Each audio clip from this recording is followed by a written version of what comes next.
All right, picture this. You're 20 years old. You just crashed your race car, and a few days later, your phone starts ringing with people asking you for $40,000 you don't have.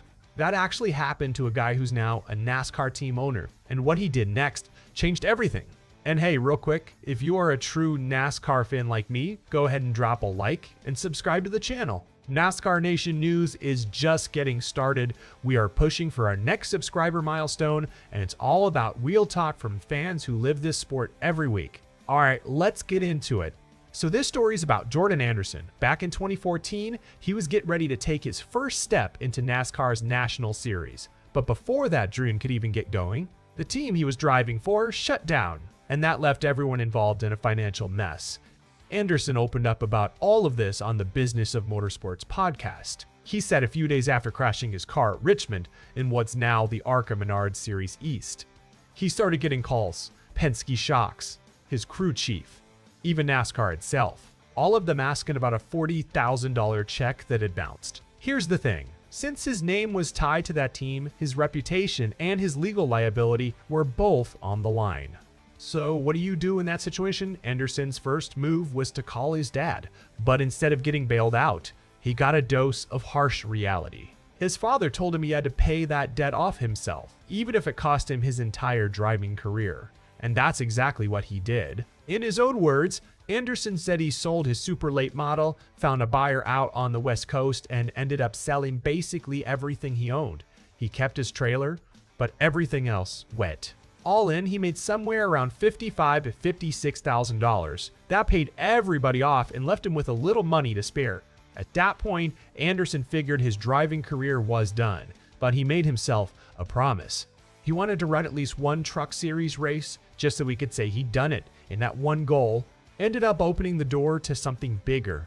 Later in 2014, Anderson landed a ride in Make Motorsports' number 50 truck at Phoenix. The catch? He had to cover the team's tire bill himself. Luckily, he still had around $15,000 to $16,000 left over from selling his equipment, so he made it work. He impressed in that race, and that performance earned him another shot the very next weekend at Homestead, driving the number 74 Chevrolet Silverado for Mike Harmon Racing.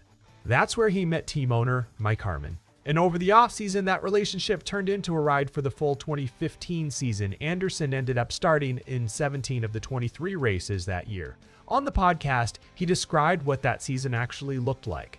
Running one truck all season long, Daytona, Atlanta, Martinsville, Mosport. Same truck everywhere, old SB2 engines. But that grind was the jump that got everything moving. It wasn't easy though. Anderson nearly emptied his savings just trying to keep his NASCAR dream alive. He even failed to qualify for the 2015 Daytona opener, a setback that could have ended things right there. But Mike Harmon believed in him, and that belief led to a full-time ride the following year with Bolin Motorsports. Then another setback hit. Anderson crashed a borrowed truck at Atlanta, and just like that, he was without a ride and without funding again. That's what led him to launch Sponsor Jordan.com, a crowdfunding campaign that helped him buy a new truck. And get this, Anderson handwrote every single contributor's name onto the door of that truck himself. Anderson finally found real stability when he launched Jordan Anderson Racing in 2018. Then in 2021, he expanded into the Xfinity series. There have been challenges the whole way, but it's a position he could only have dreamed of back when he was selling nearly everything he owned just to pay off a $40,000 debt. Back in 2014, Jordan Anderson was convinced his driving career was over. 12 years later, he's still in NASCAR, not just as a driver, but as the owner of his own team, one that now has a technical alliance with Richard Childress Racing, one of the biggest names in the sport.